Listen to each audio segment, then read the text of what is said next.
Hey, everybody, welcome to the latest edition of Sports Frenzy 2.0, the podcast. I am the Maestro, Kevin Crane. I'm back. I'm the Conquistador, Dave Height. He's back in the saddle again. Let's rock Oh, no. this. We saved that for the weekend edition. That's right. It is the 22nd of September, 2021. This will hit late tonight, early tomorrow. Happy autumn, everybody. Yeah. Where we live, it's definitely autumn. Yeah, it went from summer to fall overnight. Yeah. No transition whatsoever. As it always does. It's gloomy, rainy, temperatures in the 50s. Yeah, it's just miserable right now. We might get another week or two here of decent weather coming up, but average temperature should be 70s, low 70s. And we hit a high of 60 today. Yeah. So I hope you're enjoying the weather where you are. I hope it's sunny and warm. I know the protege is basking in sunshine probably in Georgia, although I think they're getting hit with rain too. Yeah. So she's getting all the humidity. Yeah, they can have the humidity. All right. We've had some technical issues here this week, so we're trying to do this on a different computer than we normally would. So bear with us. We're going to do 4 shorter segments this week for Sports Frenzy. So we've talked about doing 4 segments anyway with football, NASCAR, baseball. We're going to do it. Yep. So starting now. First segment is the NFL. We got to catch the Conquistador up, get him up to speed.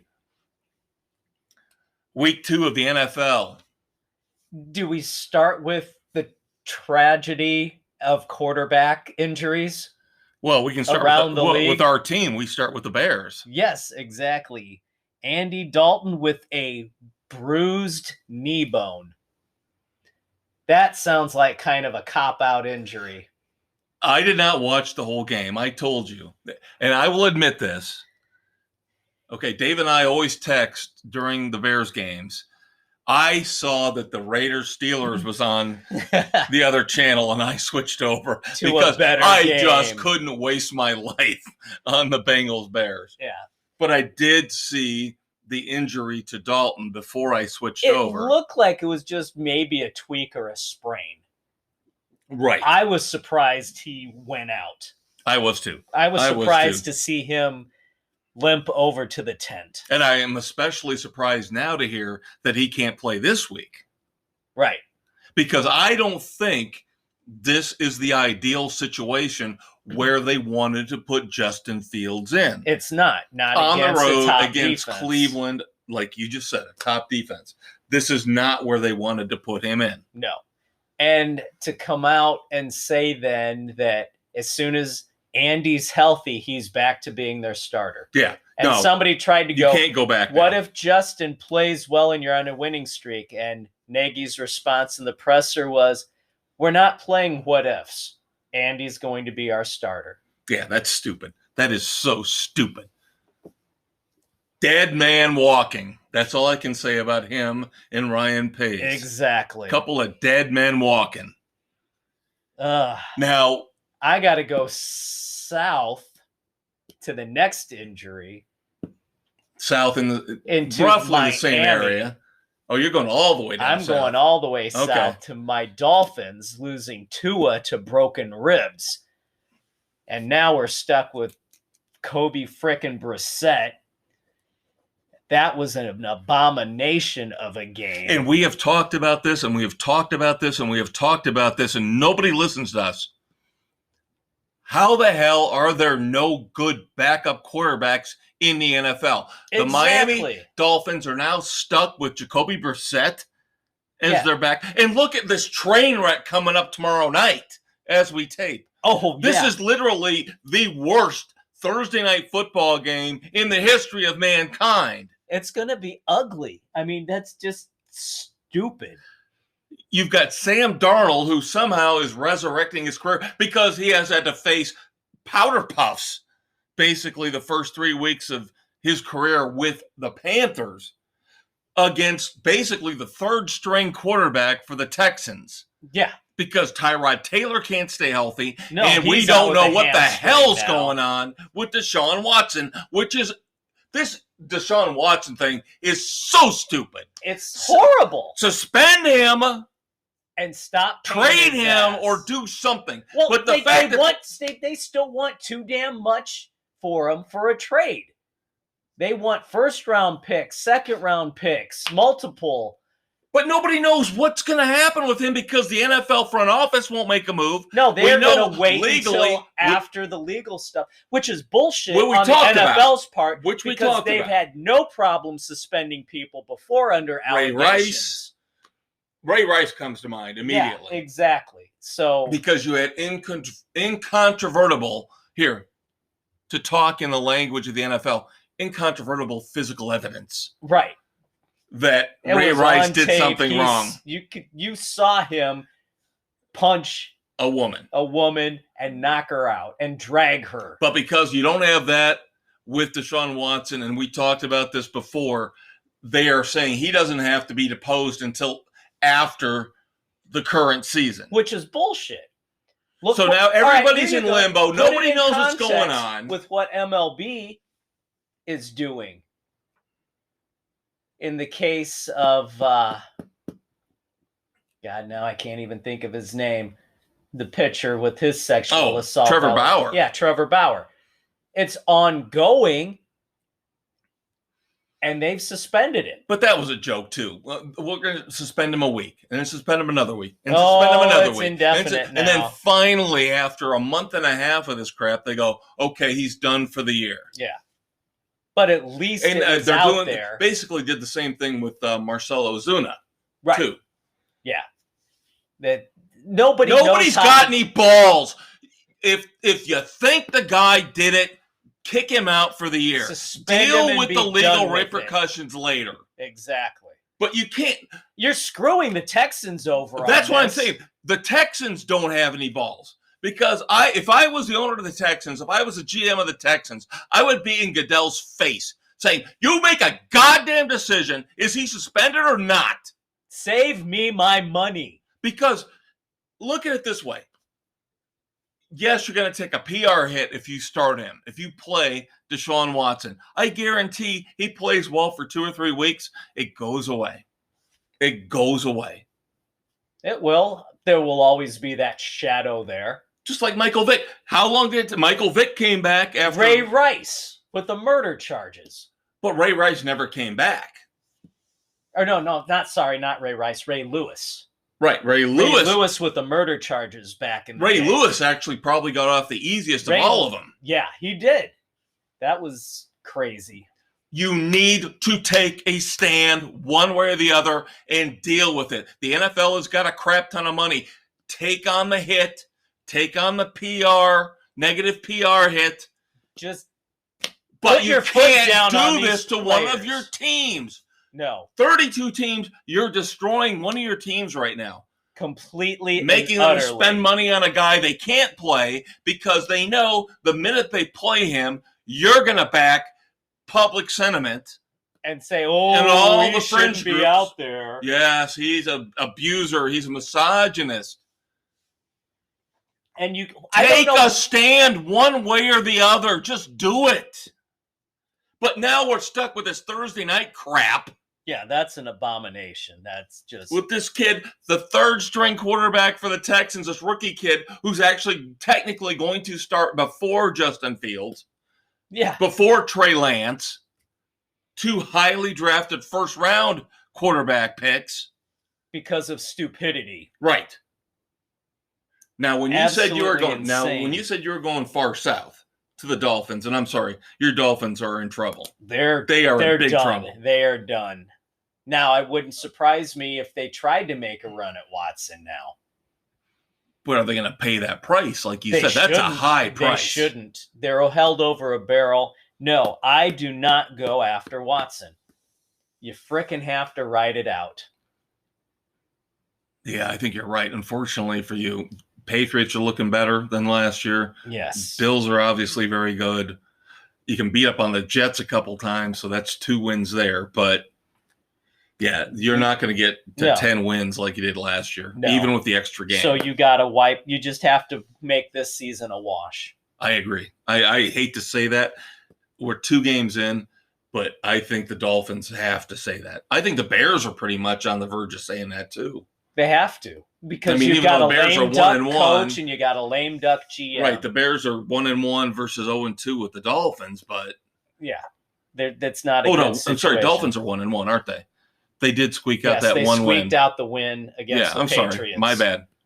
So, but when you said you were going south, I thought you were just going Indy to Carson Wentz, who I am on freaking record time and again saying this guy is an injury-plagued disaster, and it was a horrible move for the Colts to have picked him up. And now he's got, I say, 2 twisted ankles. That's putting it mildly. Yeah. They were rolled up. Right. But so now Jacob Eason. Who? Yeah, again, just like with this train wreck the Texans have got coming this Sunday, Jacob Eason is going to start for the Colts. Gee, Frank Reich, you could have had Nick Foles. You just say that because you want to get rid of Nick Foles, which So I do do too. Yeah. But this is what I'm saying. Again, they're proving my point. There are no good backup quarterbacks. Why don't these teams spend more time developing their backup quarterbacks? Because that would make sense. You're going to need them. That would make too much sense. Because right now the Colts, the Texans we figured were done. We never thought the Texans were going to be any good. No, that they were even with Tyrod Taylor. Beginning. They actually did win a game with Tyrod Taylor. I'll give them credit for that. They did. But that was against the Jaguars, who are trying to figure out Urban Meyer, where's he going to coach next week? No, but he's staying. No. He'll have health issues pop up. Yeah. He'll have health issues. Have the health issues. But now the Colts are looking straight dead center at 0-3. Yeah, straight up. It's not a good situation. And the Titans. And they were supposed to have been vying for the South title. Because it's the weakest division in the NFL. Yeah, they thought Carson Wentz was going to be Everybody thought Jaguars trash, Texans trash. So they figured it was going to be the Colts and the Titans. Yeah, and everybody's looking like trash. Except the Titans had that huge, miraculous comeback. They against Seattle. Derrick Henry showed up like he always does. That's basically the bright spot that they have. Yes. Derrick Henry does not get the credit he deserves. He's a man. Beast. He is an old school, full-on Walter Payton, back. Franco Harris type running back. Yeah. Earl Campbell, great call there. He is the man. It's not Ryan Tannehill. It's not Julio Jones. No, it's Derrick. They will go Henry. as how Derrick Henry goes, and that division is so bad. They should be able to slide in at 9-8 or 10-7. Yeah, frighteningly so. Yep. Now the other one, here's another shock of an injury for Big Ben. Oh, his pec? His pec is But hurt. He wants to play. His pec is hurt. He wants to play. You know what? The Steelers never should have brought him back. They should have moved on. I have an interesting question for you. Thinking about this. Not just Steelers moving on from Big Ben, but I was looking this week at the Atlanta Falcons. Okay, and we've got them coming up in our picks here in a few minutes. Right. I'm starting to look ahead to next year. You figure Atlanta is not going to be any good. They're already 0-2. Right. You think they'll be looking to move Mr. Ryan? Where is Matty Ice going to go? That's what could he be in Pittsburgh? Think about that. Possible. Colts are stuck. Colts are screwed. They're stuck with Carson Wentz. They can't get him. Nope. Can the Texans get him? But again, it depends on what happens. It depends on what they do with Watson. Miami could probably use him. It would cost them a lot less to pick up Ryan. than to go with and Watson. Yeah. Probably only one number one pick. Well, what did the Rams give up for Stafford? But they gave a quarterback back in return. So you'd have to give Tua up, probably plus a number one to get Ryan. What I would think. Would it be worth it? Because then at that point you still have to pick up a quarterback for the future. But you could sit him for a couple years at least. Ryan might have 1 or 2 more years. No, I think he's got 2 or 3. I do. So I think he's just stuck in a bad situation. Yeah, he's always been stuck with a horrible coach. He's never had a good coach. Never had a good coach. No. So it's almost like a Matt Stafford type situation. Exactly. That's what I'm thinking. I'm thinking this is what. So Matty Ice Stafford set Miami the template for this. I would not mind that, honestly. But the Rams traded Goff and a couple number ones, as I recall. I don't think you'd have to give up 2 number ones. I think you'd have to give up. Miami would have to give up Tua and a number one. I think that could get it done. Probably. But you're right. You're going to have to immediately start looking at drafting the quarterback of the future. But he can sit for a year or 2. And I am so tired of this. Throw him in right away. No, let him sit for 2 freaking years. Look at the Jets. Justin Wilson gets thrown in 4 picks in week 2. Kid's confidence probably already shot. It's the rare Trevor Lawrence is already thrown 5 picks, I believe. It is the rare quarterback who starts as a rookie that struggles that can come back and have a good career. Anymore. 20 years ago, they could. Peyton Manning, Troy Aikman. Yeah. But now, no. Nobody has any patience anymore. Right. That's the problem. And the problem is also you got social media and the press that are going to badger and tear these kids down where Peyton Manning and Troy Aikman didn't have to put up with that. Right. Yeah, social media and the 24-hour news cycle is destroying everything. They could throw 30, 35 picks in a year, their first year, and nobody gave them crap because it was a learning curve. It was a learning cycle. Exactly. Now you do that. Trevor Lawrence is on pace for that, and they're going to rip him to shreds even though they shouldn't because still he looks like just let him throw the ball, and that's what Urban Meyer is trying to do. Let him throw the ball. Let him learn. Make his mistakes. He'll throw 30 TDs, 40 picks. And next year you get the right guys in around him. He's going to have ETN comes back. Yeah, so he's going to have 40 touchdowns and 4 or 5 picks. And it's like it's a cliche, but it's true. They get ETN back next year.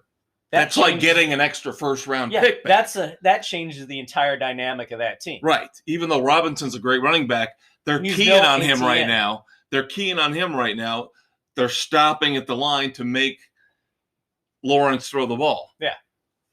And until they can figure out how to tweak their offensive plays. And Urban Meyer's still learning how to coach at the NFL level. Yeah, that's a big learning curve there too. Yeah. I love talking NFL football. God! I could do this all day. Only got 10 minutes left though. Yeah. Now we need to talk about the taunting penalties because you and I Oh my God, we're going back and forth on Sunday about the taunting penalties. Freaking ridiculous. If a guy gets in somebody's face and says, what's the big deal? The taunting penalties that should be called are when you've got somebody standing over somebody else, pointing and jabbing at them. That's taunting. Trash talk should freaking be allowed. I want to know who is the idiot in the front office who comes up every year, and says, we have to emphasize this. Remember, it was holding 2 years ago. Yeah. We have to emphasize holding. Now it's taunting. How about you just let him play the goddamn game the way it's supposed to be called? And you know what? Even though you focused on holding, you still let him get away with freaking murder. You don't call enough holding penalties as it is. You don't call enough hands to the face. It's ridiculous. On every freaking play, you can call those. Right. And until you start throwing that flag, you're going to have crap play. You're going to have these big damn gains that shouldn't be allowed. Of course, we didn't talk about the Buccaneers, the defending world champion Buccaneers, who have picked up right where they've left off. They have. They look stellar. They look phenomenal. Beat up on Atlanta 48-25. They were 2-0. Tom Brady, the GOAT, looks unbelievable. He still looks like he's in his prime. I mean, this guy just does not slow down. It's amazing. I think he and Kyler Murray are on pace to set 2 weeks in the TD pass record. Yeah, that can slow down though. Right, and I think it will this week for the Bucs. Yeah. So, but now, did you hear? And here's where I'll say a negative about the Buccaneers. If you guys don't know, next to the Bears, the Bucs are my team. This will make me turn on the Buccaneers very quickly. I heard a story early last week. They reached out to Richard Sherman, who I hate with a passion. Yes. I can't. Yes, you do. Tom Brady actually brought Antonio Brown in and kept him in check. And he's been a team player. He's kept his mouth shut. He's been a Boy Scout by all accounts. He has been playing within the team concept, and he's been productive. Richard Sherman's going to say what he wants to, when he wants to, if he wants to. And he's going to be a and cancer I don't on want that him. defense. I don't want him. I do not want him. You don't have a strong enough personality on the defense to hold him in check. Right. Exactly. That worries me. Yep. As we thought, the Packers, Rodgers had his comeback, his bounce back game. But it was still a little tough. It wasn't easy, but right. The rust is still coming off. Now, have you heard the reason why he's growing his hair out? Have you heard this? No, why does he have this stupid-ass man bun? I heard this today. Is it for his fiancée? I will try to paraphrase this as best I can. He was asked this on the Pat McAfee show. Want to give credit where credit is due. He says he's growing his hair out because he's waiting for Halloween. He is going to go out on Halloween as one of his idols. Oh, and his idol has long hair. Oh, God, help us. So everybody's speculating what that means. Of course, a lot of people are going, he's going to go as Jesus. Oh, God. I don't see that. No, I don't see that. Because Rodgers is the devil. Hell of a game with the Ravens and Chiefs. Yes, one of the best games we've seen in quite a while. That was phenomenal. And damn the Ravens for shutting down Tyreek Hill. My main fantasy guy had 5.5 freaking points. I still don't know how I feel about Lamar Jackson, though. As great as he is when he runs the ball on the run play options, he does not throw the ball well. I'm sorry, he doesn't. He doesn't. He just doesn't. All right. We got to get some picks. That's right. Time for our picks. Pro picks. Next segment will be college picks. I have, again, as we've talked about before, I have been restrained. I have been pulled in from past years. So I have tried to narrow down our picks. To a 10-point or less spread. Well, that's in college. In college. The pros are mostly under 10. But I've been trying to keep the pro from going games 25 to 30 games a week. See, Dave has got the problem with this. Dave hates it when I throw out 25 games a week. He can't. This is what he wants. 17 games between college and the pro. 20 is fine. 25. We need 25. No. Only 7 pro games this week, kids. Chargers at Chiefs. Really? Chiefs across the board. And so but far. The Chargers, this is the second year in a row where the Chargers are going to get lambasted because they have a brutal schedule. Yes, that's true. But they need to step up their defensive play at the same time. They do. Justin Herbert's awesome. They've got the beginnings of an offense. They've got 2 great receivers. But this, I agree with you. The vaunted Joey Bosa-led defense is a joke. Does not play nearly as well as they should. We talked about when Bosa was drafted that he was overrated. And he got paid, didn't he? Yeah. Because he got paid way too damn much. That's how sad it is in the NFL, where you got to pay a mediocre, run-of-the-mill defensive end the kind of money that Joey Bosa got because you're too scared to let him go. Yeah. Does the name Brian Bostwick ring a bell with anyone? So like Dave said, Chiefs across the board, Saints at Patriots. This one is very odd to me. What are we supposed to make of the New Orleans Saints? What are we supposed to make of the Patriots? Well, the Patriots are grinded out with the rookie quarterback, grinded out. They're going to run the ball. They're going to play defense. Yeah. They're going to throw short passes. But the Saints went from looking like world beaters to looking pathetic in the span of a week. And now the Superdome roof catches on fire. Somebody's injured. They're trying to repaint the damn thing. And then they had a whole bunch of coaches out because of COVID. Who knows what the hell's going to happen?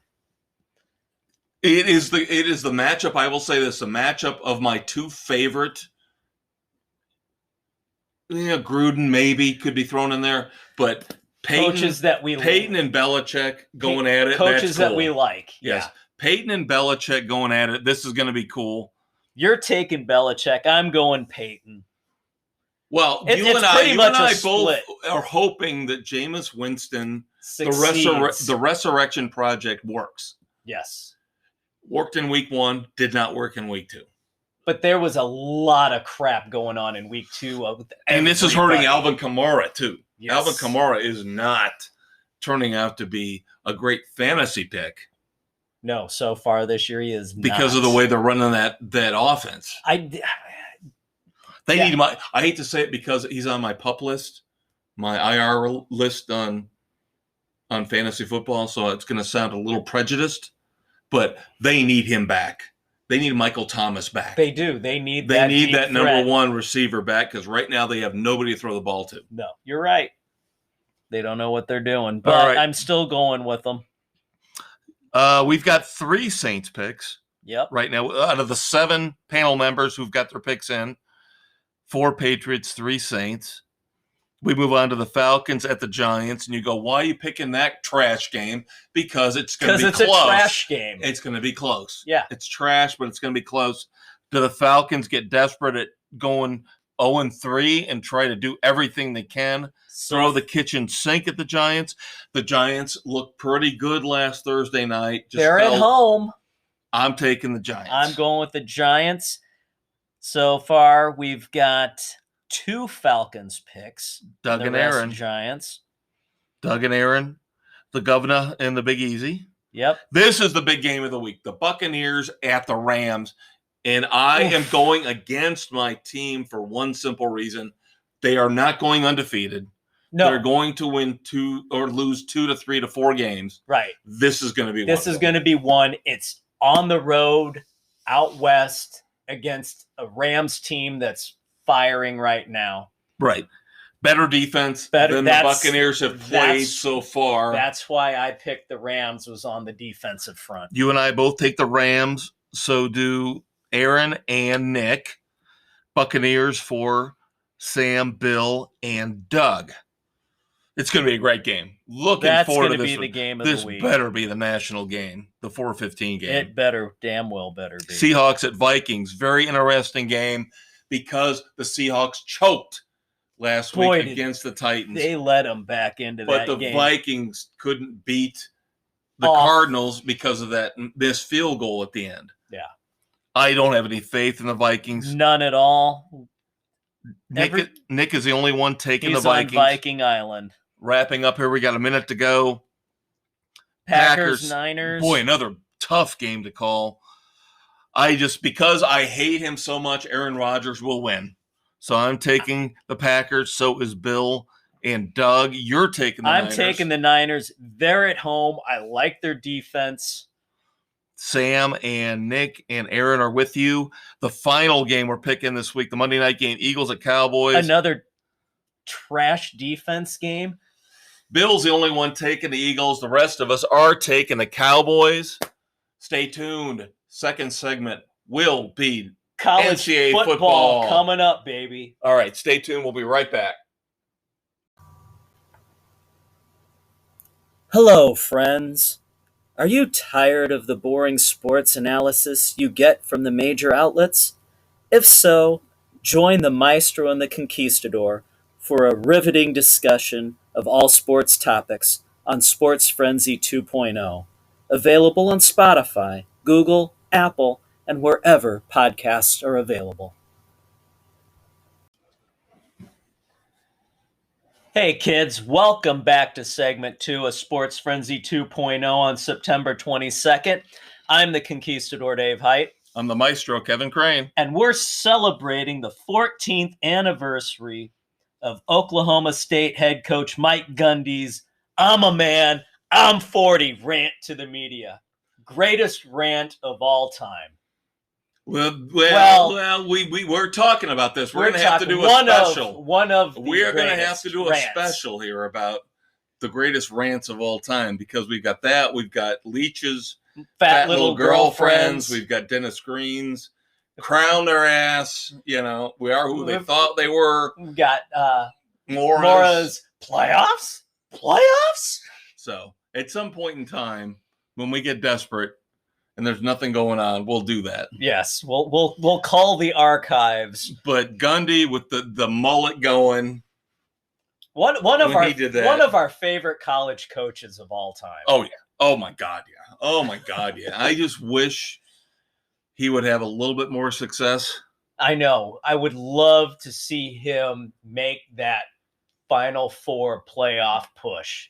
His teams always are top 20, but they always lose those one or two games during the year that keep them out. And it's the games that they should win that they lose. And here's the thing. With the shifting of the powers, eventually, when Texas and Oklahoma move to the SEC, they should vault. You would think they would be better. I'm not trying to disparage UCF or Cincinnati or BYU or Houston, because those are all great programs. Are solid programs. But Oklahoma State should be the big boy on the block in the Big 12 now.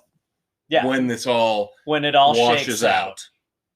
So, hope for success for Mr. Gundy. All right, you want to talk about Notre Dame? And their continued slow starts in the first half, the ugliness that ensues when they begin. 3-0, but it's an ugly 3-0. They do not look good, especially in the first half.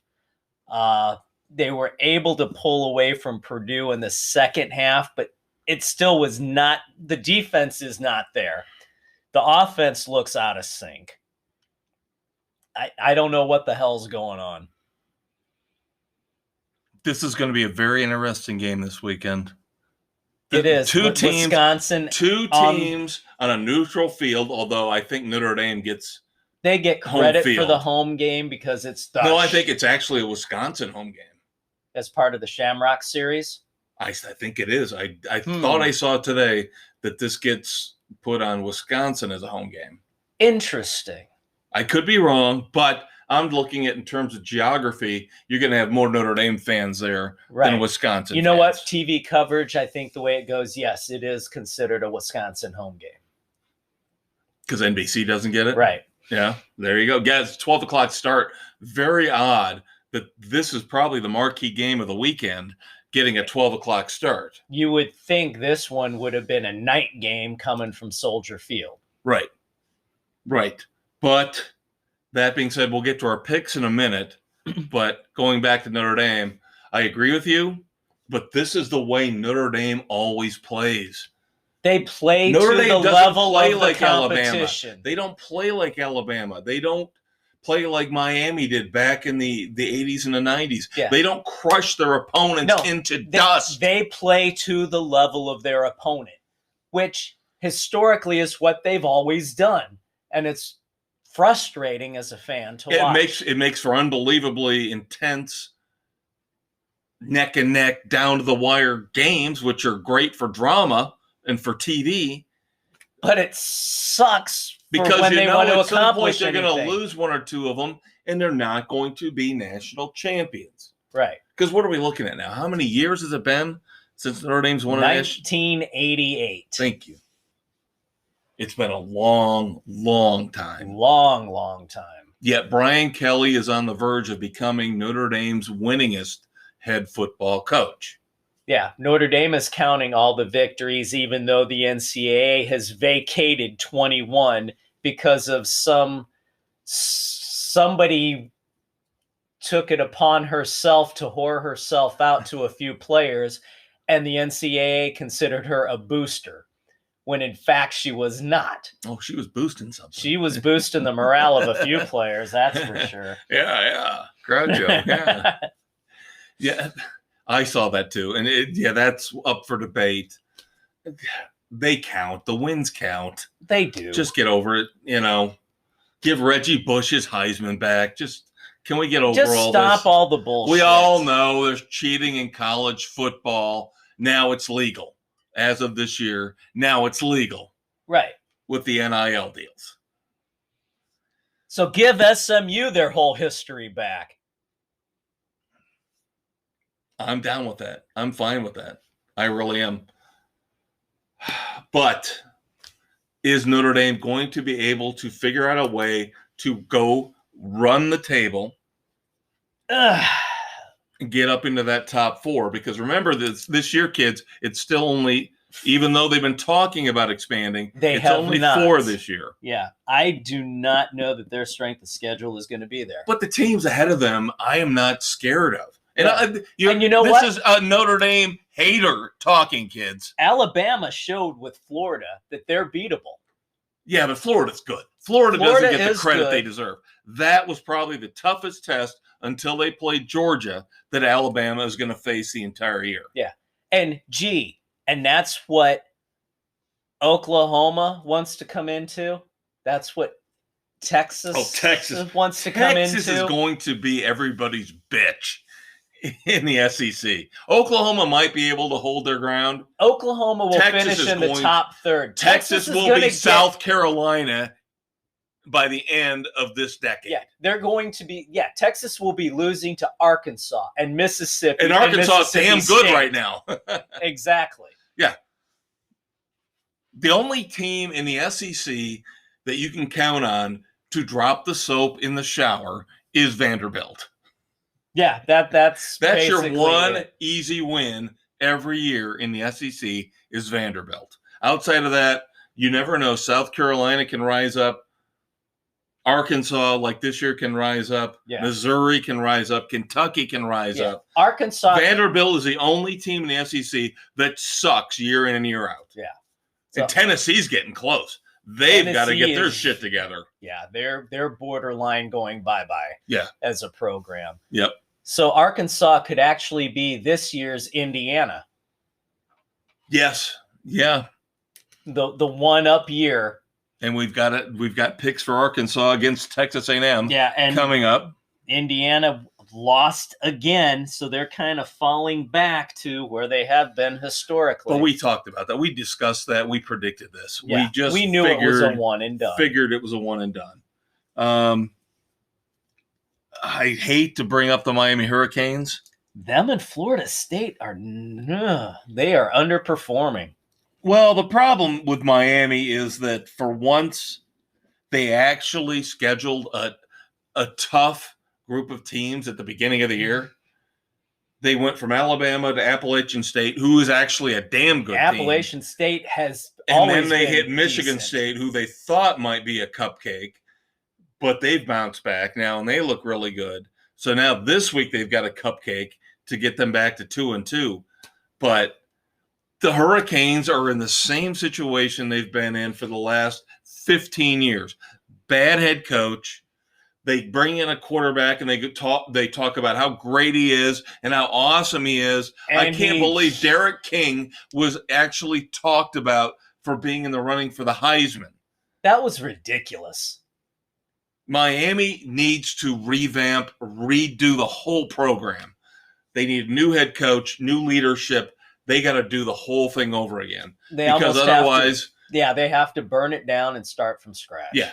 And they do need discipline. I will admit, they have to be disciplined. They got to be more disciplined. Once you get to the pinnacle, then you can let the players screw around and slough off a little bit. Yeah, but when they you are haven't nowhere. been to the pinnacle in over 15 years, you need to hammer down on these kids. Yeah, they and do tell not them, get to play until they earn it. don't screw around off campus. Don't do stuff that's going to embarrass the school or the team. That's and right. until they get somebody in there that's going to do that, and I blame Mark Richt, I really do. Yeah, he kind of Because Manny Diaz is a one. Mark Richt disciple.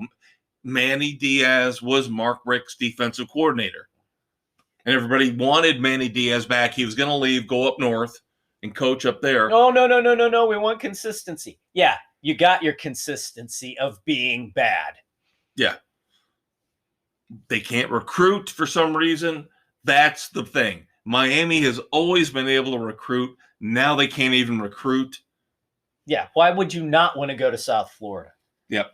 So the embarrassing 38-17 loss to Michigan State really hurts bad. That was. But Michigan State looks good. Michigan they look State like they can is be back. on the improved list big time. Yeah. Looks like they're bouncing back.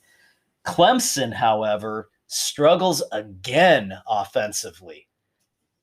That is a team that's on the brink of I don't think they're not being in contention. I don't for think they're going to make anything. it. I don't think they're going to make it. They'll be lucky to stay in the top 10. They are susceptible, and I think the don't voters are already right now starting to solidify who they think are the teams that are contenders and pretenders. And I think even if Georgia loses to Alabama, they're going to make it in.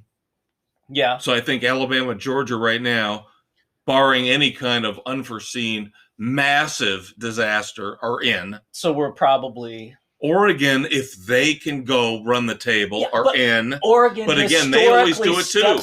They do it too. They trip up and will lose a stupid game or two. They always do. And it's usually late and it hoses. But the thing is, the Pac-12 is so weak. So weak. USC's already lost. UCLA has already lost. Who is going to step up and beat them? You never know. But I agree with you. I agree. They have a tendency to stumble badly. And even if they get into the Final Four, they'll probably lose their first game. Probably because it's the first time on that stage. But who's going to be the fourth team? That's my question. Yeah, Oklahoma. The Big Ten looks weak. The Big Ten usually always looks weak. Are they going to pull this crap where Ohio State runs the table and let them? They can't. You can't. Oklahoma. Do it. Okay, maybe. All right. Penn State's not looking too bad right now. I don't think Penn State is a sham. They are. They're playing Iowa with and Penn smoke State and are mirrors. both a sham. And they're going to wind up flopping. They usually Cincinnati do. is better than both of them. So, Sorry, I'm a big Cincinnati. I want somebody to blow the system up. And give Again, Cincinnati that's what I a say shot. year after year, decade after decade. I want somebody to blow the system up, and this year it's Cincinnati. How many years in a row should UCF have been playing? Right. Now, this year they're not that good, but a team like that should be pushing into that, oh, no, we're going to go 8, we're going to go 12. I want Cincinnati or somebody like them in the Final Four. Yeah, who deserves it. They can run the table undefeated, and you're going to put a 1 or 2 loss SEC, Big 10, ACC, Big 12 in there. Right. No, bullshit. Undefeated team deserves a shot. Absolutely. All right, we will move on to our picks. We did our pro picks last segment. We should probably talk real quick. We don't have them in front of us, but we're going to talk about our standings right now, which are brutal. They're ugly. I They think are so Mrs. C ugly. is in front, but she's barely above 500 Yeah, she's got, a 1-game lead? over Doug and I Yeah. think. But the thing is, again, we put more stringent rules in place for our games this year. It's made it tougher. So I could not even put Alabama, Florida on the slate last week because the point spread was above 10. Keep that in mind, kids. These are the rules I am dealing with when I set these rosters up, these slates up. And Dave says, suck it up, Buttercup. Exactly. Deal with it and move on. We could be going for a historically low winning percentage, But it will be noted in the archives that this was under different rules. Yeah, that's fine. All right, 10 games this week on our college slate, starting with tomorrow night, September the 23rd. Marshall. Against Appalachian State. Marshall was very impressive, beating up on Navy. They have a very, very stout offense. They do. This was not an easy game to decide on, but Appalachian State is solid top to bottom. They're playing very well. Yeah, I just hope we're not picking them based on the fact they beat Miami, because everybody beats Miami. Well, yeah. But everybody of the 7 picks that are in right now, we're all taking App State. Then, of course, the big game, Notre Dame, number 12 in the AP poll versus number 18, Wisconsin. I almost took Wisconsin on this one, but this is one of those games where you expect Notre Dame to actually show up, and it's their quarterback Cohen's. This could be considered the revenge game for him because he lost his starting gig in Wisconsin due to injury. Yeah. So, yeah, we've got 6 picks for Notre Dame. Of course, the one dissenting pick, the Big Blue W, out of Chicago, taking Wisconsin. He's probably thinking we're all homers. But I don't trust Wisconsin. If I'm taking Notre Dame, then I believe that Notre Dame will win, not because I'm a homer. Right. So I think I agree with 100% with what you said. This is the type of game that Notre Dame wins. You know, big nationally televised, neutral site game. Yeah. They've got to win it to keep their momentum going. It's not against a 3 more. Tier. They've got 3 more ranked teams coming up here pretty soon. Yeah, teams that were ranked. Yeah, Wisconsin is not a top echelon team. Yeah, and that's the other thing. Wisconsin shits the bed just like everybody else does. Yeah. I mean, let's more than Notre Dame. Yeah, because when it comes down to it, you've got typically Ohio State, Alabama, Clemson, Georgia, Oklahoma, that's the cream of the crop. And then you fall to the second tier, and Notre Dame tends to go to the top of that second tier. Right. And Wisconsin always figures out a way to blow 1 or 2 games. Yep. Every year. This year they blew one early against Penn State, but usually it's late in the year. They get to the Big Ten title game and they just get destroyed by Ohio State.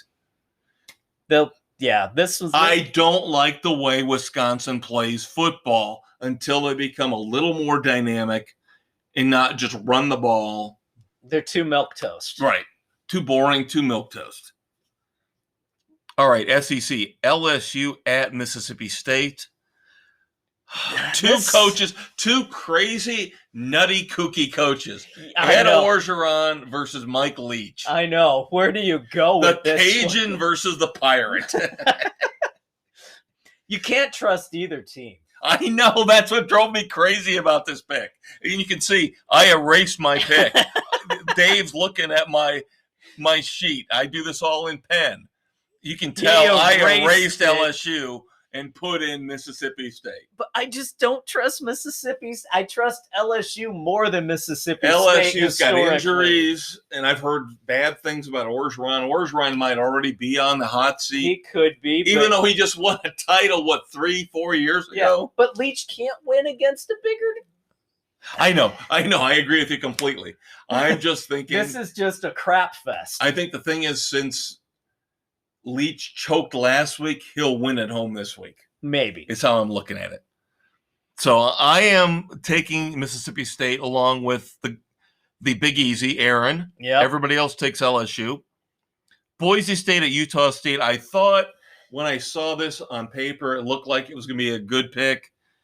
It was within my 10-point frame.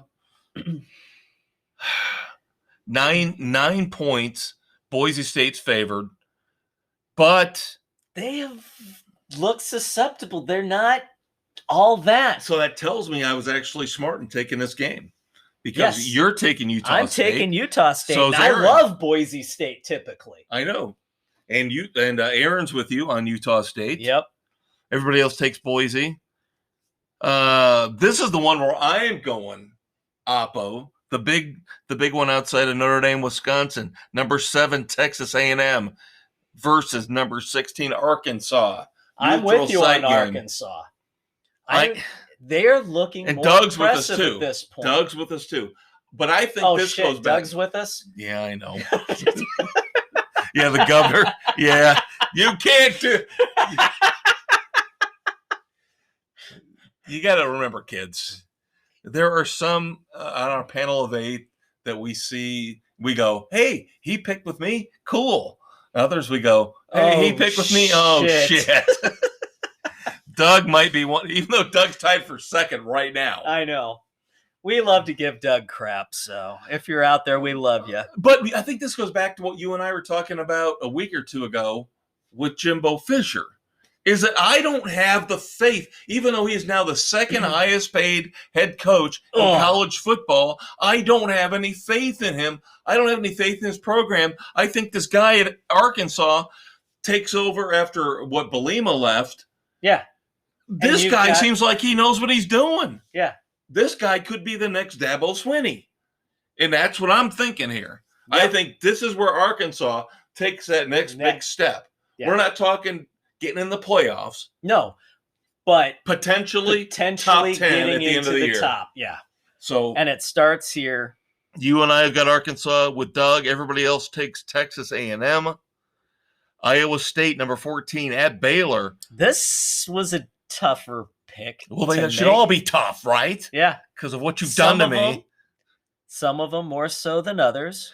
Bill and I are taking Baylor. Everybody else takes Iowa State. I think I'm still bitter with Iowa State because they hosed me on Iowa. I thought they would have shown up more against Iowa, and they didn't. They should have on that one, and I don't know what the hell happened there. I'm going to give them the benefit. I can't buy I'm giving them the benefit here.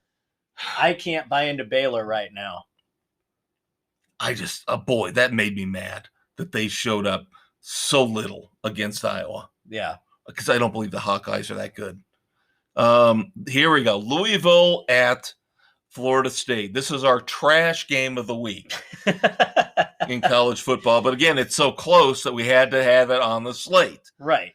I don't see Florida State, as bad as they are, going 0-4.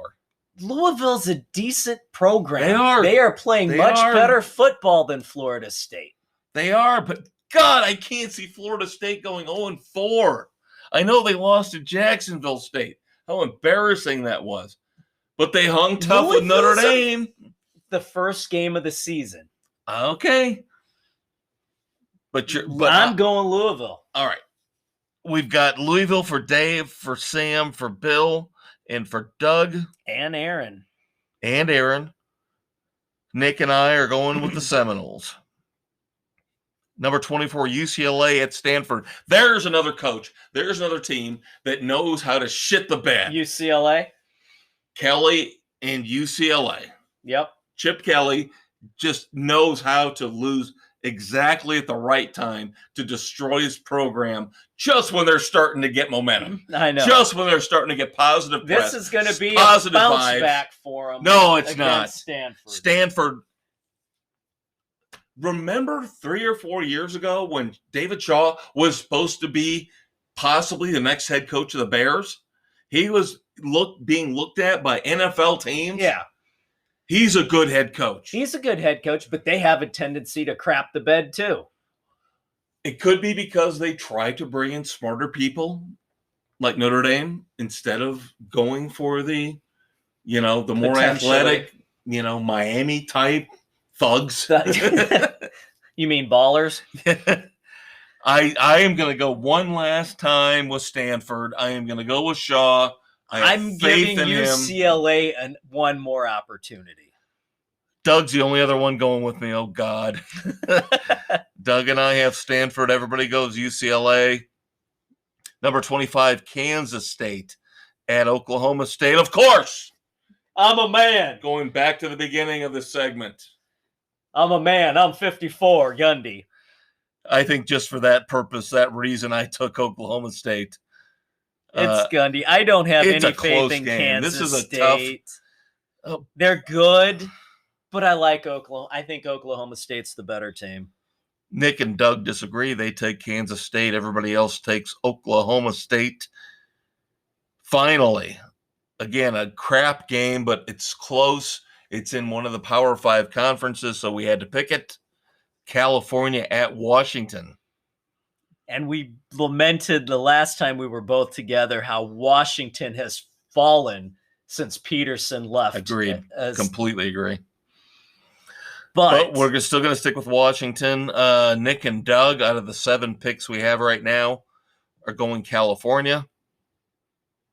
Everybody else goes with the Huskies. And there you go. That's it, kids. Segment 2 is a wrap. Segment 3, we will hit baseball and NASCAR, which is getting very interesting. We got to talk about our standings in the Frenzy Cup, as Dave is making a lot of ground up as he is on his way wisely to try to get back the Frenzy Cup from his wife. Yes, it's been a while since I've had the Frenzy Cup. So we'll talk about that here in the next segment. Stay tuned. We will be right back.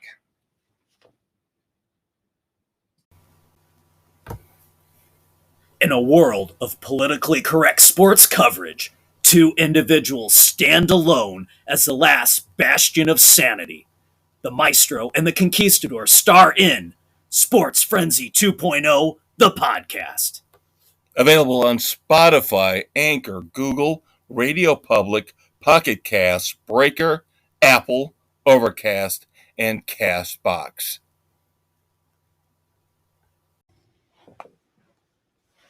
Hey, everybody, welcome back to Sports Frenzy 2.0, segment 3 of 4 this week, September the 22nd, 2021. I am the Maestro, Kevin Crane. I'm the Conquistador, Dave Height.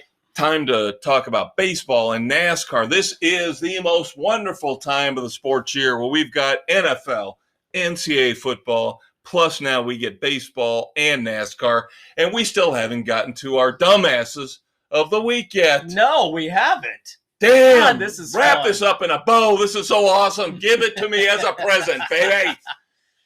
All right. The White Sox suck. They're treading water. You are so negative on your team. It's unbelievable. I am, because we are trending down at a time when we should start to trend up. However, I need to keep in mind that we almost blew the Central in 2005. It came down to the last game against Cleveland for us to win the division. And then we ran roughshod through the playoffs to the title. I don't know that I have the confidence in the pitching staff at this point. Rodon, that worries me. Hurts. That he's got the arm soreness again. Don't know if it's sore, if he's tired. I mean, it's more innings than he's pitched in the last 2 years combined. And you can't rely on Keuchel. No. We talked about that. Keuchel has been abysmal. And Giolito just came off the IL. Yeah, and he looked good his first time back, so I don't know. The offense is so frickin' helter-skelter, it's pathetic. I mean, dropped 2 in a row now to Detroit. We've been talking about this for weeks and weeks, and we saw this coming because of the way they've been like playing 500 baseball basically for the last month, that they're going to basically give that number 2 seed in the American League to the Astros. They pretty much have, because there's a 5-game difference, and they're not going to make that up. So it's basically going to be them on the road against Houston. Yeah. Well, with Houston having the home field. Right. So, and La Russa, part of it is La Russa is throwing guys out there just to see what they can do at this point. He pretty much knows we've got it wrapped up, and he just wants to see how people respond in certain situations. Right. And as much fun as you make of him, and him, sipping a hot toddy in the dugout or falling asleep. He has been much better the second half of doing. He's been better the second half of the season. I still did not like it, but he has done better the second half. Once he learned all the rules. White Sox are 85-66 as we tape. Far out in front in the AL Central. Yeah. But again, probably not going to catch the Astros for the number 2 seed. No. Now, of course, I did want to get your take on this, where La Russa and Wright got suspended. That was a bunch of crap. Throwing, quote unquote, at Ohtani. That was bullshit. If it would have been anybody else, it would have been a non-issue. But because it was the current golden boy of Major League Baseball, there were no warnings because our guys had been hit already during the game. Abreu's been hit 19 times this year, and nothing has ever been said. I mean, it's ridiculous the number of times the Sox players have been hit by pitches, and there's never been any retaliation. Why would they think that in this case it was? I watched the footage of this. This was just a pitcher having a really bad go of it.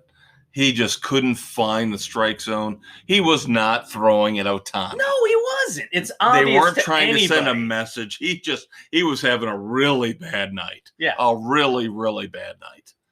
So no, if he was going to get drilled, it would have been in the back. But again, it's like everything else in our world, in sports, in entertainment. People overreact. They don't look at the context. They don't actually look at the footage or look at the evidence. Right. To say, there's no way this guy was throwing at Ohtani. No. He was just having an abysmal, terrible night. Yeah. He did not have any control. Right. So, again, there you go. Another umpire who screwed the pooch. Cubs are 67-84. Of course, they're just trying to get to the end of the season. The off season for the Cubs will be more interesting than what we see over the next 12 to 14 days. Yeah. But a couple interesting little tidbits with the Cubs. Patrick Wisdom did set the Cubs rookie home run record. Your new power hitter. Right. Now, there is still a chance if Ian Happ gets hot over the last 10 days, if Wilson Contreras gets hot over the last 10 days, my prediction will not come to pass, but I still think when we're done with the season, a week from Sunday, Wisdom will still be the Cubs home run leader. Yeah, that guy you can't say kid because he's a 30-year-old rookie.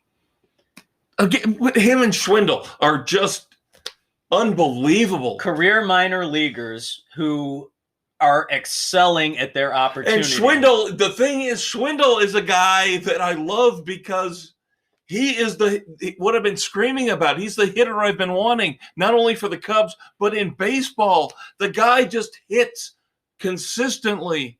Yeah. He's hitting over 320. He's got power. He knows how to hit. Gee, kind of like... He's like a DJ LeMahieu type guy, who, of course, the Cubs let go years and years ago. Yeah. Those are the type of guys I want. I love Patrick Wisdom, but he is an example of the same crap we're getting all over baseball. All or nothing. Strikes out 4 times, hits a home run. Strikes out 4 times, hits a home run. I don't want that. Yeah. As much as I love this guy for injecting some energy into this team in the doldrums of what they're going through right now, he would fit if we can get some other decent hitters around him to get on base. And you will. You've got Nick Madrigal coming back next year. Thank you for that, by the way. Yeah, you're welcome. How's that Kimbrel thing working out for you? It's not. The guy is a freaking I could have told you that. I knew it was going to be a disaster. I told you I did not like that trade. Oh, by the way, did you see Conor McGregor's first pitch? Oh my God! Last night, that was the most pathetic first pitch I have ever seen by an absolutely more pathetic individual. Yeah, we've talked about McGregor time and time again on this show, mostly in the dumbass segment. Yes. Yeah, but that was just bad. That was unbelievable. I mean, he almost threw it to third base. I know. It was a high heater to third base. How do you not practice that beforehand? Somehow I just think somehow he could be the smartest human being he's like Gronkowski. He is like Gronkowski, where they take the persona that people buy into and they run with it. Yeah. Now the difference is Gronkowski's actually going to be in the Hall of Fame. He's a likable guy. And he's going to be in the Hall of Fame. Yeah. McGregor is a hated individual who's perpetuated. Whose career's gone up and down and up and down and up and down. Yeah. At least Gronk is consistent. Well, look at him this year. He is by far and away the best tight end in the NFL. Maybe Kelsey still. Kelsey, I would put 1, Gronk 2. Waller's close. Waller's up there. Kittle's had a bad year. Kittle's on the downside. Yeah, but. All right, back to baseball. Other big news coming out of San Diego. We now know there's more dysfunction to the Padres than you would have thought, with Machado going off and on Tatis. And I have to say, bravo to Machado for taking a leadership role in this point, because Tatis was acting like a little baby on a called third strike when he struck out, arguing, and their idiot manager, Tingler, got tossed for arguing. And I think he's the problem with that team, by the way. He is the major problem. Never managed before, but good for Machado for telling Tatis, getting in his face, saying, quit making this about you. We're a team. We're struggling. Step up. Yeah, this is the most disappointing team, I think, in baseball this year. Big time. With all the money they I don't want to hear from New York them. Fans talk about the Mets. The Padres are the most disappointing team in baseball this year. They are. They were supposed to be the team battling for the top spot in the West or the wild card. Now, nobody saw the Giants coming out like they did. No. But at the same time, deal with it. Like you say to me, suck it up, Buttercup. Yeah. Where is this team? They should be there neck and neck. They should hold the second wild card. Like you said, they have invested enough time, enough money. They traded for Darvish. They have Machado. They have Tatis. They have Hosmer. They have Myers. Yeah. They have Cronenworth. Nobody knows Cronenworth is actually a really good utility infielder who can play any position in an infield. They have enough talent to win it. They don't have a manager to keep them under control. And I think that's change is going to happen this year.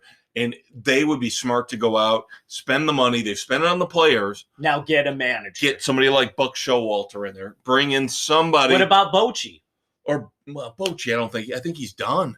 Showalter wants to manage again. Showalter wants to come back. I think Bochy's done. He could be, but I would take Bochy over Showalter. Showalter's never been able to do would too. I would take Sparky Anderson in his prime. If a guy doesn't want to manage, you're not going to get him. True, but why would you bring Buck Showalter, who's never done anything? Buck Showalter will be managing either the Yankees or the Padres next year. Another freaking retread. But he's a retread, but think about it. He never really got a fair shake. He always got in on the back end, or he made the Orioles relevant. Think about that. Look at how bad the Orioles have been over the last 25 years, and the only time they were any good was when Showalter was managing them. We'll see. I obviously think more about Showalter than you. Bochy, he's never impressed me. Bochy he's done. He doesn't want to manage anymore. Maybe a year off is what he needed. But again, maybe he's going to be like LaRussa. Maybe a year off is what he needed. He needs a hot toddy and the dugout and a nap. And this could be the best team he's ever had. Same could be said with Showalter, but I don't know. final note on baseball, and then we'll talk about our standings for the Field of Frenzy and move on to NASCAR. Yeah, it's all yours. Oh, shut up, David. Don't bail yet. Salvador Perez. Where the hell did this come from? This is unbelievable to me. This is unbelievable, and the suspicions in me are going to be out there, and I'm going to put them out there and put them forth. How does Salvador Perez hit 46 home runs as a catcher, beating Johnny Bench for the most home runs brought by a primary catcher all time? Primary means at least 75% of the time when they were in the lineup, they were behind the plate. Right. This is ridiculous to me. I told you this came out of nowhere. Perez has never come close to showing this kind of power. He's a great catcher. And he has always been a good hitter, but nothing like this. No, he's been a consistent hitter for average, spraying to all. He's never had this power. No way. This really... This you have to question. Going into the season, I figured JT Realmuto was going to be the guy leading the league in home runs from the catching position. Yeah. I didn't think that Salvador Perez would almost triple the amount of home runs that Realmuto hit. You know, Gary Sanchez, he's probably doubled what Gary Sanchez has got. Yeah, he's doubled what Grandal has. Right. Now, Grandal was injured, but... he missed a significant portion, but still. This is... I'm not trying to take anything away from him. So qualified kudos to him for breaking the record. But Johnny Bench, to me, that's one of those sacred marks. He has always been a power-hitting catcher. But boy, this coming to beat Johnny Bench, wow. Yeah, I know. This is like when they beat Roger Maris. You know, to me, it stinks. It stinks. Kind of a back alley sushi stink. This is a back alley sushi stink. A Brady Anderson Orioles situation. Yes. Brett Boone, Seattle Mariners stink. Yes. Do we have somebody in Milwaukee? Oh no, I got him last week. I wasn't here for that, so I know. Oh, I got him last week. I gave him the proper send-off, the proper sports frenzy. Boom, send-off. There you go. Yeah, bend over in the shower in the prison, bitch. Send off. That's what he deserves. Perfect. All right, moving on to NASCAR. First elimination round is over. Bristol. Kyle Larson wins. And of course, wins Bristol. In the back assward world of NASCAR, he gets rewarded by getting the pole for Las Vegas, which I still don't agree with at all. No, I hate this formula crap that hopefully next year we'll go back to normal. God, get qualifying back. Harvick and Elliott had a little bit of a tiff. Yep. A little bit of a tussle. Little bit of a bump, and Harvick cut Elliott's tire down, and there you go. And then he held him up just enough for Larson to squeak by him. So there you go. And again, we've talked about this. We talked about this off mic here a couple minutes ago. I do not like how they reset this now. Harvick has run really well in the first 3 races of the playoffs, yet he gets bumped all the way back. The playoff points should not continue to count on the reset for the subsequent rounds. There is no way that Byron and Bowman should be ahead and as far ahead as they are of Harvick based on how they performed in the first 3 races. Yeah. That's fine. Have the playoff points count to go into the first 3. Then the points where they're at, that's what they've earned for the reset, and any subsequent playoff points from those 3 races get added in. It's a refresh. And then the same for the next couple rounds. This other crap is bullshit. Yeah, I just do not like. When I saw this, and I'm a Harvick fan. You got to understand that. So I am probably being a little bit biased here, but I don't see how with Kevin Harvick running as well as he did, Darlington, Richmond, Bristol, that he gets dumped all the way to 12th now. Way the hell where back. Byron and Bowman, who barely got in, all of a sudden jump all the way up into the mid-pack. Yeah, no, that's just wrong. I agree completely. So that being said, our picks for playoff race number 4, the South Point 400. At Vegas. At Las Vegas. We got 6 of our 8 panelists with picks in. We're looking at 2, 2, and 2. Bill and I, the Big Blue W and I, are both taking Kevin Harvick. As I said earlier, he needs a win. This is the only race based on what I just bitched and pissed and moaned about with him getting set all the way back to 12th. This is the race he has got to win. Yeah. He has got to either win it or put up massive points because Talladega and the Roval at Charlotte are wild cards. You don't know how you're going to do unless you're Chase Elliott at the Roval. No secret there. So Harvick has got to perform and perform well here.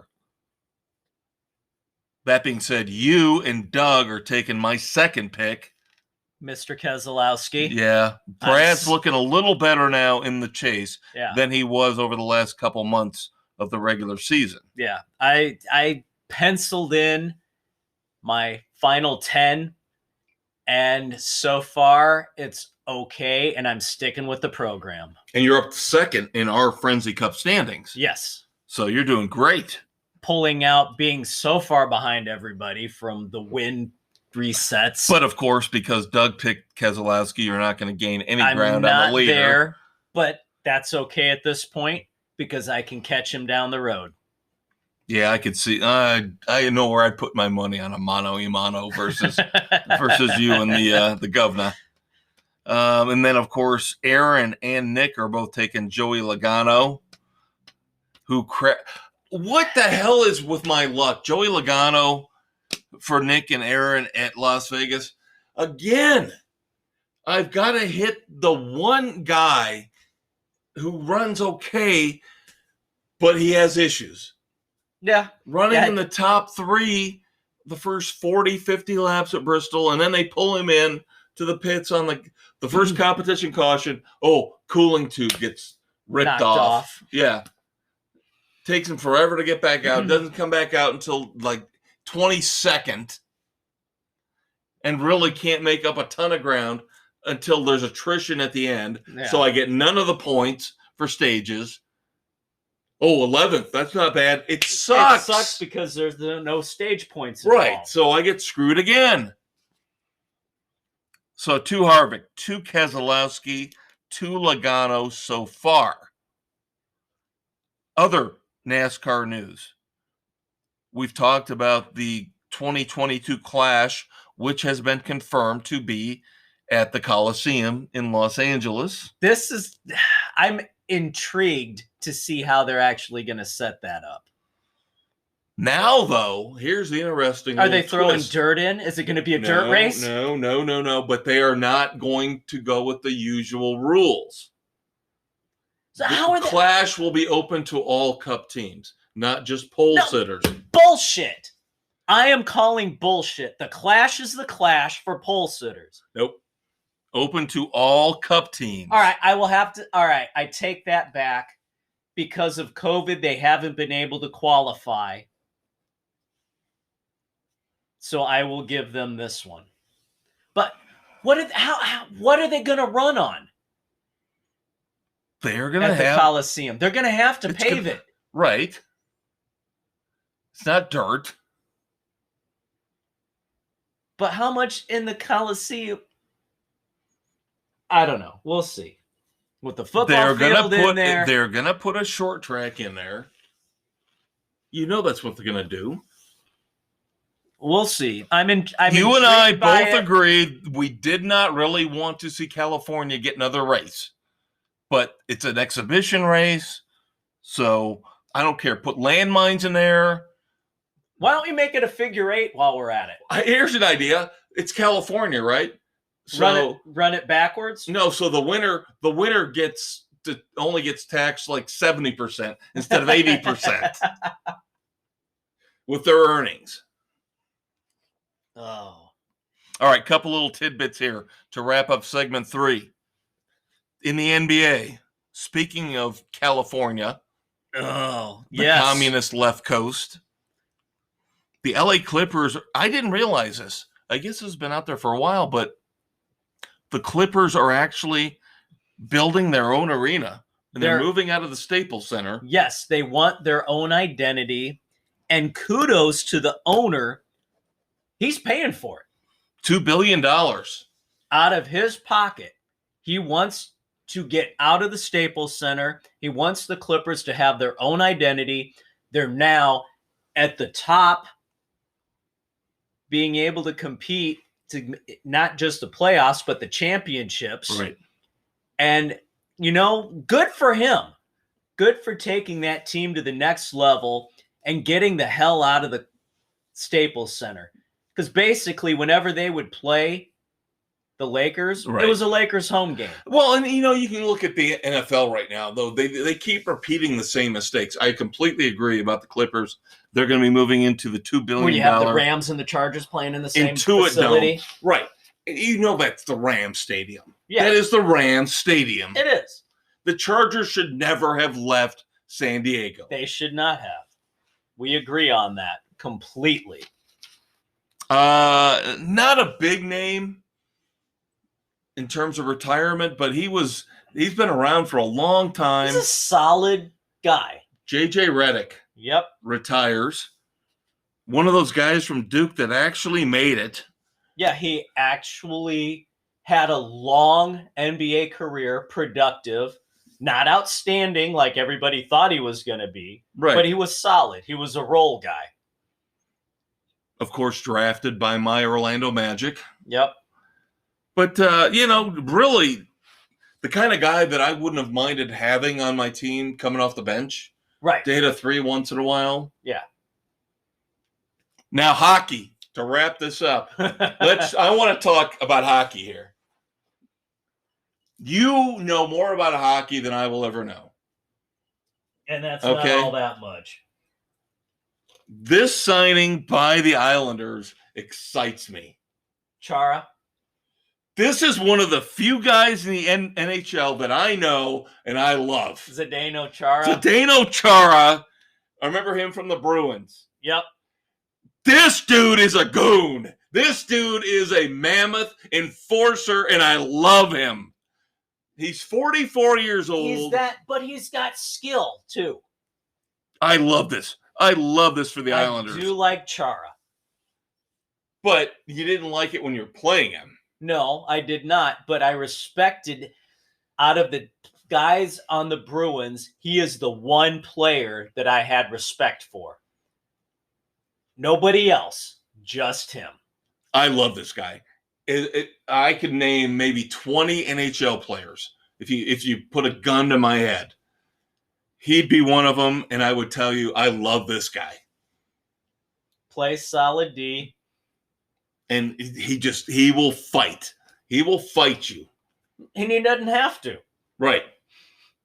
No, that's a good signing for them. He might be the last of a breed, if you think about it. Yeah. I don't know. You would be able to tell me more. Is there any other guy out there? He's not that much of a brawler, though. He would drop it if he had to, but he's not going to go out of his way to do it. I just love it. He's not a cheap shot artist like a lot of guys were. Oh, no. I didn't think Marchand is a bigger cheap shot artist. Hated Marchand. I did like Chara. I respect the hell out of him. So hopefully he's got one more year in him. Again, 44 years old. Yeah. Good for him, though. Yes. All right. We're coming back. Final segment. Yes, since Dave is back, it's time to play Dumbass or Not. And then we have to also honor those who have passed.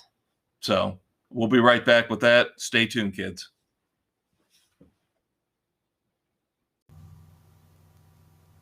When your day of dealing with international intrigue is over and you've settled down in your Aston Martin, call up Sports Frenzy 2.0 on your phone or smart car stereo. Every Thursday, Kevin Dave will take your mind off the megalomaniac who just had a laser pointed at your genitals with the best sports criticism around. And don't forget to listen to the Weekend Edition every Saturday so you can plan out your entertainment options with the femme fatale of your choice. Grab a martini, shaken, not stirred, and check out Frenzy, Sports Frenzy 2.0.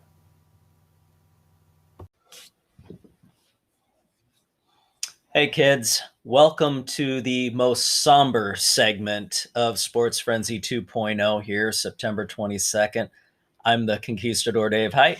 I'm the Maestro Kevin Crane. And it's time for our moments of silence to honor those who have fallen in the sports world. Starting off, would you like to? Well, the one I have that, going back to when I was barely watching football, but I remember the fearsome foursome. The LA Rams back in the day, in the mid-70s, early to mid-70s, you had Merlin Olsen, and Roger Brown was one of the members of the fearsome foursome, and he passed away here this past week. So one of the most legendary defensive units in football history, with the Steel Curtain, with the Chicago Bears, the Monsters of the Midway, obviously. Yeah. Dallas, one of the top 5 or 6 defensive units of all time, along with maybe the Ravens. Yeah. So Roger Brown doesn't get as much credit as he should with Deacon Jones, Merlin Olsen, but Roger Brown was a member of the fearsome foursome. He passed away this week. Thoughts and prayers to his family and friends. Yep. That also goes out to the family of Mick Tingelhoff, Minnesota Vikings Hall of Fame center for all those years through their Super Bowl runs. So, hell of a player. Solid. And something, maybe, I don't want to diminish what we're doing here, but something between Tingelhoff and Roger Brown, some of these teams need to take away from this. We're talking about these players who aren't really widely known or remembered, but they were still, like you said, Tingelhoff Hall of Fame, Brown borderline Hall of Fame level. Build from the line out. Yeah. Defensive line, offensive line, build from there out. You will be successful. Yeah, you need the line play. The defensive line sets the tone for the defense on what the corners can do, and the linebackers, they stop everything up. Something the Bears have not figured out for 30 years. Yeah. The offensive line, you have to protect your quarterback. You have to open up the holes for your running back. Yep. And then also Sean Cunningham kind of set the tone, breaking the racial barrier as a running back at USC, and then also had a pretty solid career with the Patriots.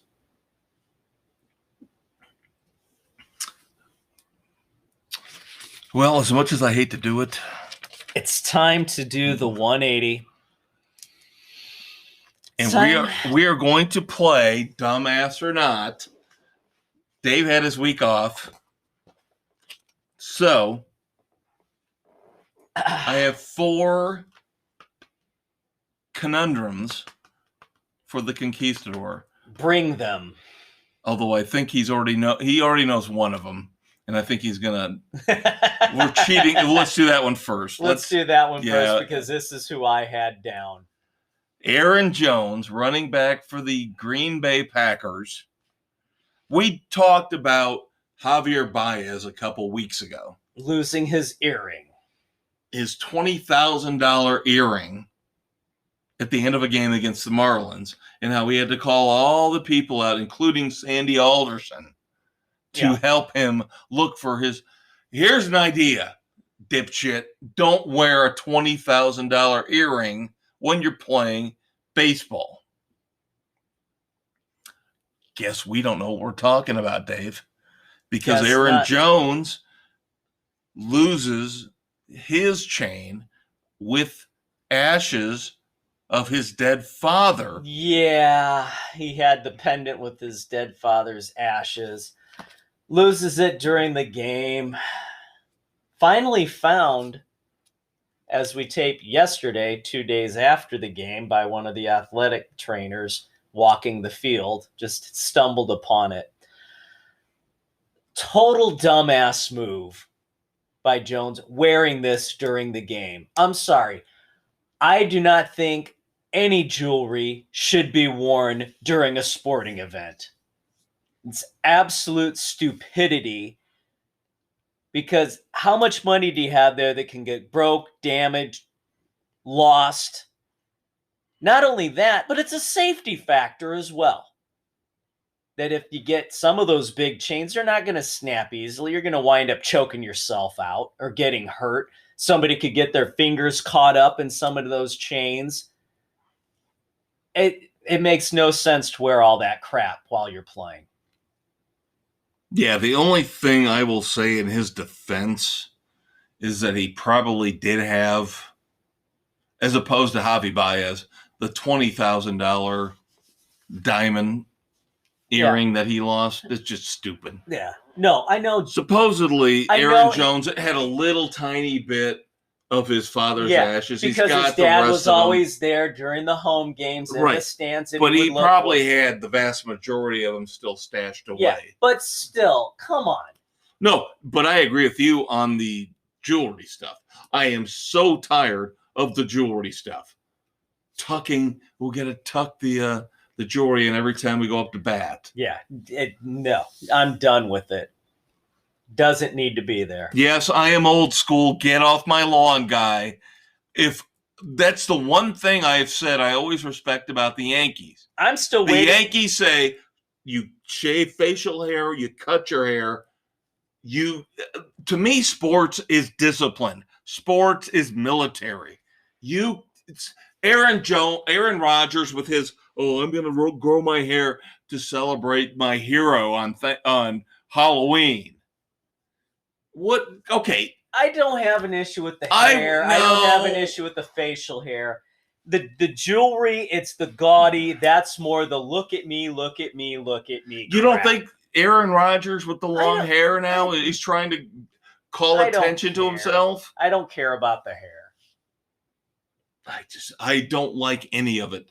I think you should, for the money you're making, and again, yes, we're going back to the money you're making. And the facial if I'm the owner of a team or I'm running a league, I should be able to say no facial hair, or at least keep it trimmed and neat. Same thing with the regular hair, no jewelry. Once you get out of the league, you've made your money, you're making tens of millions of dollars. Once you get out, you run wild, do whatever the hell you want. But when you're in my league, when you're on my team, you abide by my rules. Sorry, that's the way I feel. Well, there you go.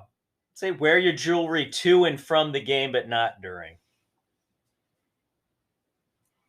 All right. So you agree? Dumbass. All right. This one you're going to love. I want to save this one for the end, but... Save it for the end, then. All right. So let's go to Kansas City. I got a double dumbass question for you, because I think the Kansas City Chiefs are now quickly becoming the most hated team in the NFL. We've talked about Andy Reid's kid. We've talked about the arrogance of Patrick Mahomes' mother. You don't call him Pat, you call him Patrick. So I have two more instances to back up why I don't like the Kansas City Chiefs anymore.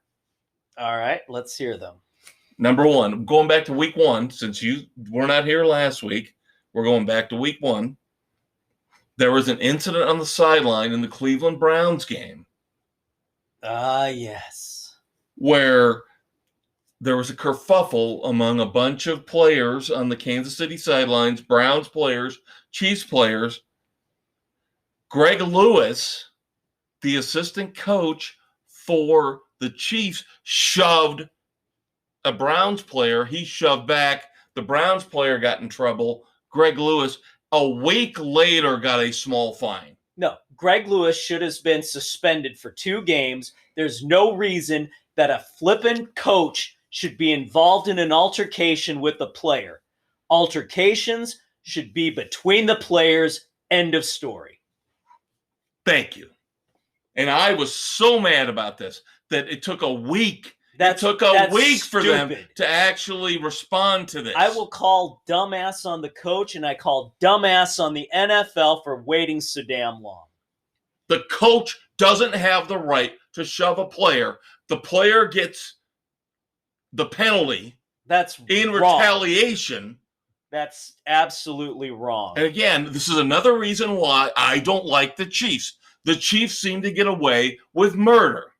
They are the golden team of this decade. Oh, but it gets better. Okay, so we've talked about how Pat Mahomes' mother doesn't like her son called Pat Mahomes. She says, you need to call him Patrick. That is his given name. He is Patrick. Pat Mahomes' mother last year didn't like that. So now they're in Baltimore in that epic game. The knockdown, The drag Sunday out, night, slobber which knocker. was a great game. Nobody's going to contest the fact that was an epic, fantastic. It was a Donnybrook slobber knocker. Did you hear what Jackson Mahomes did? No. Brother of Pat Mahomes. Yes, I'm going to say Pat Mahomes until it pisses off his mother to no end. So what did Jack Mahomes do? Oh, because they were giving crap, giving shit up in their little luxury box. You know, all the fans down there in Baltimore were turning around after the Ravens won the game. As is their right, as fans to do. Giving the Mahomes family crap. As it's their right to do. Jackass. I mean, Jackson Mahomes decides he's going to start throwing water on the Baltimore Ravens fans. No, you don't do that. Pampered little Jackson Mahomes. That's a dumbass move. You do not sink to that low level. You conduct yourself with some semblance of decorum. You got beat. Especially because you're probably going to be living in your brother's house for the next 40 years because I guarantee you probably don't have a job. No, you don't do stuff like that. That's a dumbass Bush move. So we're 3-0 right now, right? Yes. 3-0. I got one left. This one's easy. I'm going to win this week 4-0. Clean sweep. Clean sweep. Jerry Jones. Do you have to see? It's an automatic dumbass. It's Jerry Jones. Jerry Jones was so ecstatic about their win. He popped a Woody on live TV.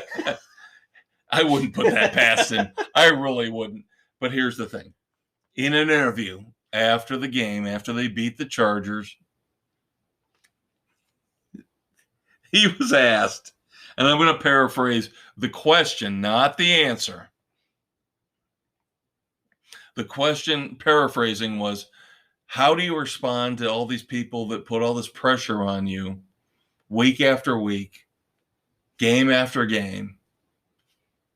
You know, if you lose, you're terrible. If you win, you're still not good. His response, I like pain. Put it in me.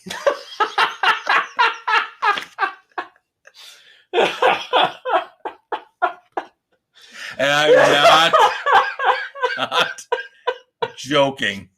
That is what he said. Oh my God. How does he have no self-awareness? He's senile. The Botox has impacted his brain. I like pain. Put it in me. I think he's visited his dominatrix one too many times. So can we agree to wrap up the September 22nd, 2021 edition of Sports Frenzy 2.0 that Jerry Jones is indeed, once again, a dumbass. Yes, he is. 4-0 this week. So yeah. And we never touched on Ben Simmons. No, we've talked about him in the past. I was going to bring that up, but we've talked about that. We talked about where he could go. But it's getting to the stupidity point right now. Well, now they're saying maybe they're going to, have a meeting of the minds and come back together. He signed a max deal and now he wants out because he was questioned on his play. He didn't play well. No, he got butt hurt because he got called out. And now I'm not comfortable. I don't want to play here anymore. But you and I know this is the modern athlete. Yeah, the bunch of pampered asshats. So now the question is, will they be able to trade the contract, and to who can they trade it? Yeah, but again, they're talking about getting back together and having a meeting of the minds. You know what? Suspend his ass and fine him the max that you possibly can. It'll be interesting to see how they handle this, because this compared to Deshaun Watson. This is case law precedent going forth. Well, if he doesn't show up, he doesn't get paid. Right. With Deshaun Watson, he's probably telling them, I can play. They don't want to play him because they don't want to deal with the negative fallout. The PR hit. That's a completely different situation. I know, but it's still interesting. Yeah. On both fronts. Very interesting. And we will obviously have more to talk about on both the Deshaun Watson and Ben Simmons fronts. As things develop, stay tuned. You better damn well check out our weekend edition. Ooh. Cry Macho this week. Iron Maiden this week. Judas Priest. Shine down. You've got to check out the weekend edition. Jam-packed weekend edition. I am the Maestro, Kevin Crane. I'm the Conquistador, Dave Height. Spotify, Anchor, Google, Pocket Cast, Breaker, Apple, everywhere. Everywhere you listen to your podcast, you can check us out, both here and on the weekend edition. We love you. Send us a message. Rate us. Check out the Facebook page for our full football picks every week and our NASCAR picks. Remember the name, Sports Frenzy 2.0. All right, kids. We'll see you next week. Take it easy.